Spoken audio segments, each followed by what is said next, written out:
மாடி தோட்டத்தில் நேற்று அக்ஷய திதிக்கான அறுவடையை தான் நான் அறுவடை பண்ணேன். வாங்க என்னென்ன அறுவடைன்னு பார்க்கலாம்.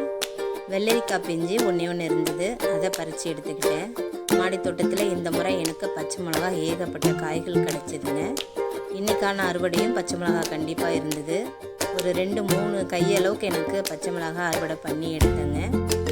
இந்த அடிக்கிற வெயில்லையும் என் மாடி தோட்டத்தில் செடிகள் எப்படி பசுமையாக இருக்குதுன்னு பார்த்தீங்கன்னா, 2 வேளையும் கண்டிப்பாக தண்ணி விட்டுருவேன். காலையில் வந்து ஒரு முறை செடிகளுக்கு தண்ணி விட்டுருவேன், அதே மாதிரி மாலை நேரத்துலேயும் வந்து ஒரு முறை தண்ணி விட்டுருவேன்.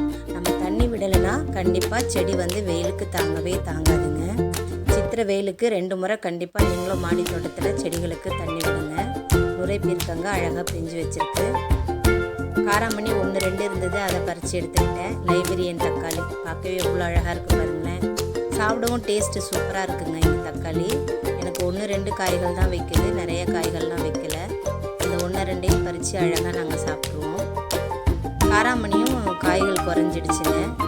இந்த தைப்பட்டம் பார்த்திங்கன்னா எனக்கு ரொம்ப ஏமாற்றம் தான். எந்த காய்களுமே எனக்கு சரியாக வரலை. தொப்பி கத்திரிக்காய் பூ வைக்கிது, பூ கொடிக்கிறது, பூச்சி வைக்கவே இல்லை. அதே மாதிரி நான் போட்ட விதைகள் எதுவுமே எனக்கு சரியாக வரலைங்க. பச்சை மிளகா மட்டும்தான் எனக்கு எதிர்பாராத அறுவடை. ஆனால் நிறைய செடி வச்சுருக்கேன். அதுலேருந்து ஒரு கொஞ்சம் வீட்டுக்கு தேவையான அளவுக்கு பச்சை மிளகாய் எனக்கு கிடைச்சிருக்கு. எல்லா செடிகளையும் பார்த்து பார்த்து இருக்கிற பச்சை மிளகாய் எல்லாத்தையும் பறித்து எடுத்துட்டேன்.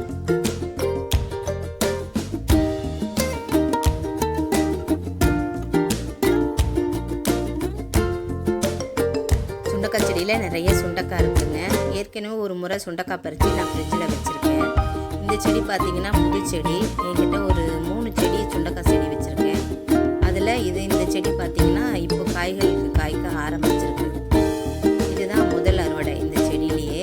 பழைய சுண்டக்காய் செடியிலும் காய்கள் இருக்குங்க, அதை பறித்து தான் ஏற்கனவே வச்சுருக்கேன். காய் பார்த்திங்கன்னா ரொம்ப பிஞ்சாகவே இருந்தது. பிஞ்சு காயில் நம்ம சமைக்கும் போது பார்த்திங்கன்னா கசப்பே இருக்காதுங்க, சாப்பிட ரொம்ப நல்லாயிருக்கும்.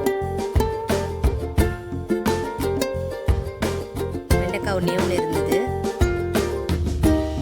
டபுள் கலர் வெண்டைக்காய். இது போன முறை என் மாடி தோட்டத்தில் நிறைய காய்கள் காய்ச்சிது. இந்த முறை அங்கங்கே ஒரு செடி தானாக முளைச்சிதுங்க. அதுலேருந்து ஒரு வெண்டைக்காய் இருந்தது, அதை பறித்து எடுத்துக்கிட்டேன். அவரைக்காவும் கொஞ்சமாக இருந்ததுங்க, ஒரு கையளவுக்கு அதையும் பறித்து எடுத்துக்கிட்டேன். அக்ஷய திதிக்கு எனக்கு இந்த அளவுக்கு அறுவடை கிடைச்சிருக்குங்க. இயற்கையை நேசிப்போம்.